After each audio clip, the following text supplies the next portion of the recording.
मेरे बेटे की तबीयत ज्यादा खराब है। कृपा कर मुझे 200 रुपए दे दीजिए। मैं आपके यहाँ पर काम करके आपके सारे पैसे चुका दूंगा। अरे नहीं हरीराम, मैं तुम्हें पहले पैसे नहीं दे सकता। यदि पहले पैसे चाहिए तो तुम्हें मेरे पास कुछ गिरवी रखना पड़ेगा। लेकिन मालिक, मेरे पास तो कुछ भी नहीं है जो मैं तुम्हारे पास कुछ गिरवी रखूं। नहीं हरीराम, तुम्हारे पास तुम्हारा खेत तो है।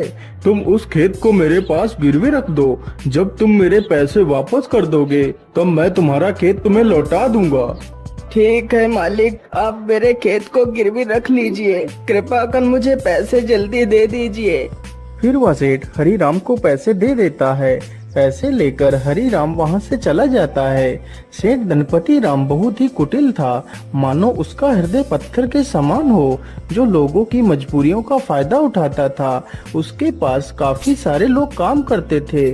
उसी गांव में एक मोहन नाम का लड़का रहता था, जो बहुत ही मेहनती था। उसके पास एक छोटा सा खेत था।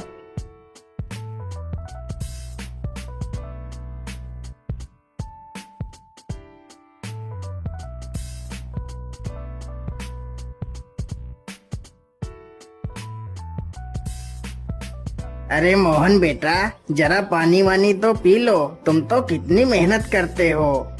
हाँ चाचा, क्या करूं, बिना मेहनत के तो कुछ होगा भी नहीं। हाँ बेटा, तुम्हारी इसी मेहनत की वजह से ही तुम इस छोटे से खेत में दोगुनी फसल उगा पाते हो।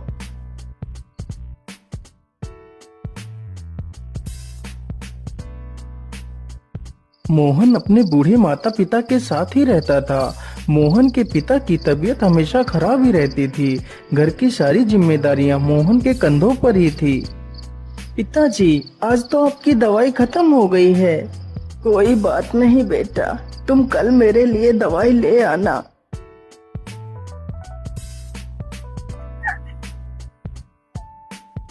मोहन सुबह उठकर अपने पिता के लिए दवाइयाँ ले आता है। माँ, मैं पिताजी के लिए दवाई ले आया हूँ। आप पिताजी को दवाइयाँ समय से खिला देना। हाँ हाँ बेटा, मैं तुम्हारे पिता को दवाइयाँ खिला दूंगी। माँ, आज तो मौसम कितना अच्छा है। मैं आज ही खेत में बीज बो देता हूँ। ठीक है बेटा, जैसा तुम्हें अच्छा लगे वैसा ही करो। मोहन तुरंत ही अपने बैलों को लेकर खेत की तरफ निकल पड़ता है।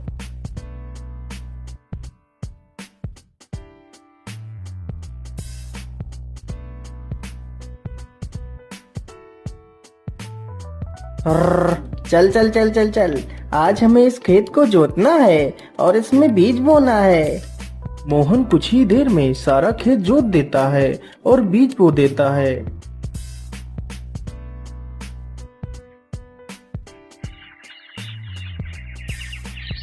कुछ ही दिनों में खेत में बहुत अच्छी फसल तैयार होती है। अरे मोहन भाई, हर बार की तरह इस बार भी आपके खेत में कितनी अच्छी फसल तैयार हुई है। हाँ मदन भैया, यह सब ऊपर वाले का ही आशीर्वाद है, जो हर बार मेरे खेत में इतनी अच्छी फसल होती है। वे दोनों आपस में बात कर ही रहे थे कि तभी काले बादल छा जाते हैं।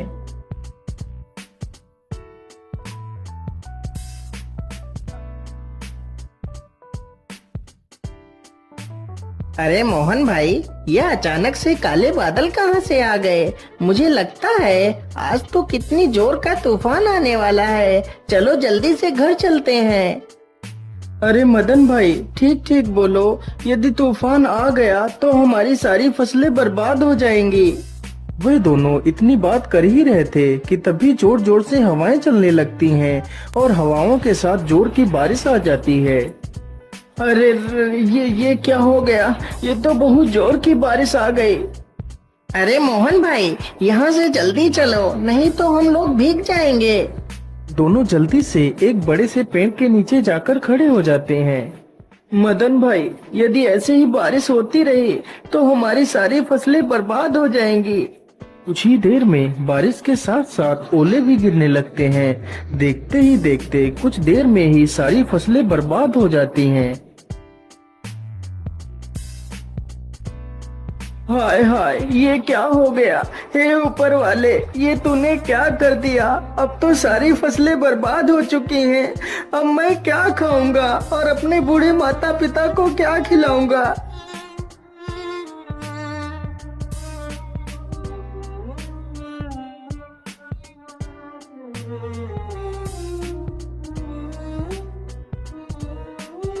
बेटा, तुम चिंता मत करो, ईश्वर पर भरोसा रखो, सब कुछ ठीक हो जाएगा।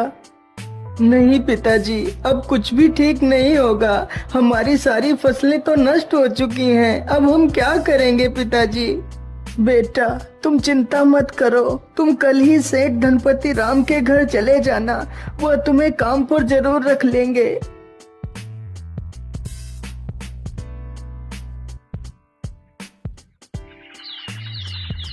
अगले ही दिन मोहन सेठ धनपति राम के पास जाता है।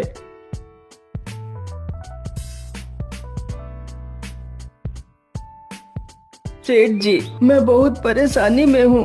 कृपा कर मुझे किसी काम पर रख लीजिए। मोहन सेठ को अपनी सारी कहानी सुनाता है। सेठ जानता था कि मोहन बहुत मेहनती इंसान है। वह कम खेत में ही दोगुनी फसल उगा लेता है। यदि वह मोहन को काम पर रख लेगा तो उसे दोगुना फायदा होगा। लेकिन सेठ उसकी मजबूरी का फायदा उठाना चाहता था। हाँ हाँ मोहन, मैं तुम्हें काम पर तो रख लेता, लेकिन मेरे पास अभी तुम्हारे लिए कोई काम नहीं है। तुम अभी अपने घर वापस लौट जाओ। जब मेरे पास काम होगा तो मैं तुम्हें बुला लूंगा। नहीं नहीं सेठ जी, आप तो मेरी मजबूरी जानते हैं। यदि मुझे काम नहीं मिला तो मेरे माता पिता भूखों मर जाएंगे। मुझ पर तरस खाइए सेठ जी, मुझे काम पर रख लीजिए। अरे वाह वाह, जैसा मैंने सोचा था बिल्कुल वैसा ही हो रहा है। यही अच्छा मौका है इससे कम पैसे में ज्यादा काम करवाने का। अच्छा अच्छा ठीक है, मैं तुम्हें काम पर तो रख सकता हूँ, लेकिन मैं वैसे तो सारे मजदूरों को 300 रुपए देता हूँ, लेकिन मैं तुम्हें सिर्फ 200 रुपए दूंगा। यदि मंजूर है तो बोलो। हे भगवान, क्या करूं। यहाँ पर काम करने के अलावा तो मेरे पास दूसरा कोई रास्ता भी नहीं है। ठीक है सेठ जी, मैं 200 रुपए में ही काम कर लूंगा। मोहन अगले दिन से ही सेठ के घर काम करने लगता है। इसी प्रकार मोहन को काम करते करते पूरा 2 महीना गुजर जाता है। मोहन ने सेठ के खेत में दोगुनी फसल उगा दी। यह देखकर सेठ बहुत खुश हो जाता है। अरे वाह, मोहन ने तो इस बार कितनी अच्छी फसल उगाई है। वैसे अब तो मोहन का कोई काम भी नहीं है। मैं ऐसा करता हूँ, इसे आज की मजदूरी देकर काम से निकाल देता हूँ और इसकी 2 महीने की मजदूरी भी नहीं दूंगा। अरे मोहन, ये लो तुम्हारी आज की मजदूरी। अब तुम्हें कल से काम पर आने की कोई आवश्यकता नहीं है। लेकिन सेठ जी, आप अचानक से मुझे काम से क्यों निकाल रहे हैं। क्या मुझसे कोई गलती हो गई मालिक। नहीं मोहन, तुमसे कोई गलती नहीं हुई है। अभी मेरे पास तुम्हारे लिए कोई काम नहीं है। जब मेरे पास काम होगा तो मैं तुम्हें जरूर बुला लूंगा। लेकिन मालिक, यदि आप मुझे काम से निकाल देंगे तो मैं भूखों मर जाऊंगा। मैं अपने पिता के लिए दवाइयाँ कहाँ से लाऊंगा। मुझ पर दया कीजिए सेठ जी। सेठ मोहन की एक बात भी नहीं सुनता और उसे काम से निकाल देता है।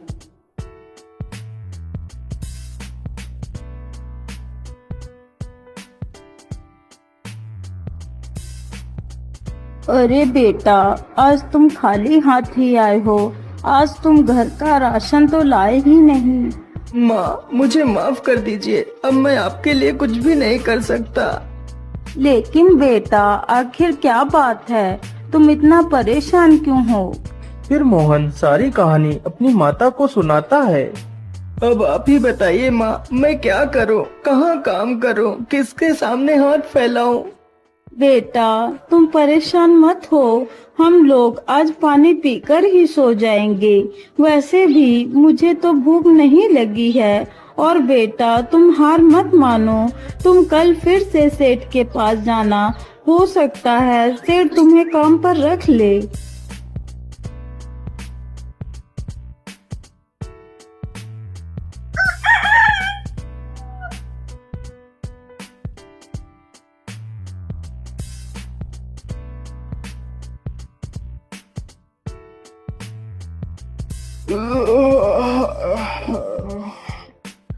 अरे सेठानी जी, आप मेरे लिए नाश्ता तैयार रखना, मैं जरा खेतों की तरफ से घूम कर आता हूँ।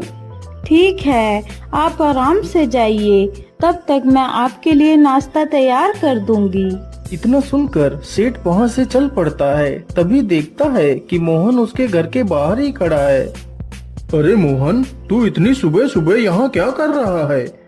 मालिक, मैं आपके पास ही आया था। यदि मुझसे कोई भूल हो गई हो तो उसे क्षमा कर दीजिए मालिक, लेकिन मुझे काम पर रख लीजिए। अरे मोहन, तू तो कितना बेशर्म है। मैंने तुझे कितनी बार मना किया है कि मेरे पास कोई काम नहीं है, फिर भी तू मेरे पास चला आता है। क्या तेरे अंदर कोई शर्म लिहाज नहीं है? मालिक, मुझे शर्म तो आती है, लेकिन जब मैं अपने बूढ़े माता पिता को पानी पीकर सोता हुआ देखता हूँ तो मुझे यह अपमान कुछ भी नहीं लगता। लेकिन मैं तुझे कोई काम नहीं दे सकता, चल भाग यहाँ से। इसी प्रकार कई दिन गुजर जाते हैं। सेठ मोहन को भला बुरा कहकर भगा देता है, लेकिन सुबह होते ही मोहन फिर से काम मांगने के लिए सेठ के घर पहुँच जाता है। लेकिन मैं तुझे कोई काम नहीं दे सकता, चल भाग यहाँ से। हे भगवान, मैं तो इस मोहन के बच्चे से परेशान हो गया हूँ, लेकिन यह तो सुधरने का नाम ही नहीं ले रहा। मैं ऐसा करता हूँ, कल सुबह होने से पहले मैं यहाँ से कुछ दिनों के लिए अपने रिश्तेदार के घर चला जाता हूँ, तभी मैं इस मोहन से अपना पीछा छुड़ा पाऊंगा। सुबह होने से पहले सेठ और उसकी पत्नी बैलगाड़ी में बैठकर वहाँ से चले जाते हैं।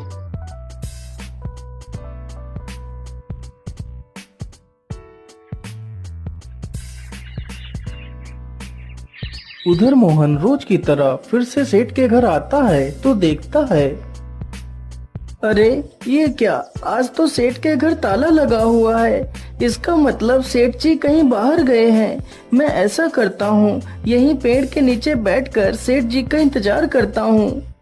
इतना सोचकर मोहन पेड़ के नीचे बैठ जाता है और सो जाता है। तभी कुछ चोर सेठ के घर के पास आते हैं।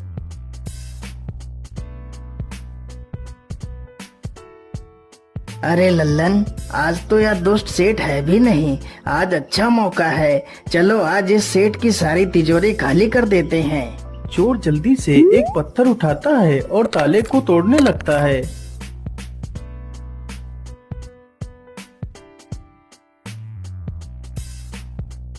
अरे ये शोर कैसा? ये कौन है? मुझे लगता है ये तो कोई चोर हैं।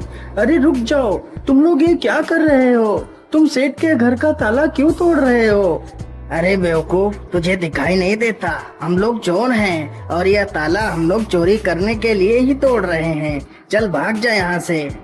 अरे नहीं नहीं, मेरे रहते हुए मैं तुम लोगों को चोरी नहीं करने दूंगा। अच्छा, तो तू हमें चोरी करने से रोकेगा? रुक, हम तुझे अभी मजा चखाते हैं। इतना कहकर सारे चोर बेचारे मोहन पर टूट पड़ते हैं। चोर चोर, कोई मुझे बचाओ, नहीं तो मुझे यह चोर मार डालेंगे।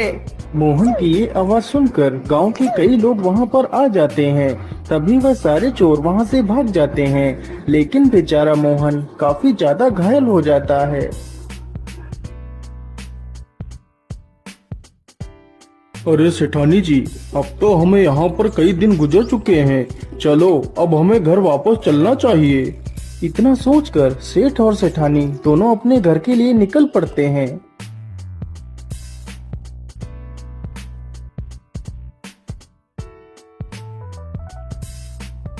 अरे वाह, जैसा मैंने सोचा था बिल्कुल वैसा ही हुआ। अब तो मोहन से मेरा पीछा छूट गया। लेकिन ऐसा कैसे हो सकता है? मोहन आज भी नहीं आया। मोहन इतनी जल्दी हार मानने वालों में से नहीं है। फिर वह आया क्यों नहीं? कहीं वह किसी मुसीबत में तो नहीं पड़ गया? चलो चलकर देखता हूँ। इतना सोचकर सेठ गांव की तरफ निकल जाता है। अरे मदन भाई, मोहन कहीं दिखाई नहीं दे रहा, वह कहाँ गया है? अरे सेठ जी, मैं तुम्हें क्या बताऊं, आप तो बर्बाद होने से बाल बाल बच गए। क्या मतलब? मैं कुछ समझा नहीं, तुम क्या कहना चाहते हो? फिर मदन सारी कहानी सेठ को सुनाता है। ये सुनकर सेठ के पैरों तले जमीन खिसक जाती है। सेठ जी, मोहन बहुत नेक दिल इंसान है। उसने आज तक किसी का बुरा नहीं किया है। कृपा कर आप उसे अपने पास रख लीजिए। नहीं मदन, मुझसे बहुत बड़ी गलती हो गई है। मुझे जल्दी से मोहन के घर ले चलो। सेठ जैसे ही मोहन के घर पहुंचता है तो देखता है मोहन घायल अवस्था में चारपाई पर पड़ा है। मोहन, मुझे माफ कर दो, मैंने तुम्हें बहुत तकलीफ दी। जिस इंसान को मुझे अपने गले लगाना चाहिए था, मैंने उसे ही तकलीफ दी। हो सके तो मुझे माफ कर देना मोहन। नहीं सेठ जी, आप माफी क्यों मांग रहे हैं? ये तो मेरा फर्ज था। मोहन, तुम कल से मेरे पास आ जाना, मैं तुम्हें अपना विशेष अधिकारी बनाऊंगा। फिर सेठ तुरंत ही मोहन की माँ को 500 रुपए दे देता है और अगले ही दिन से सेठ मोहन को अपना विशेष अधिकारी बना लेता है।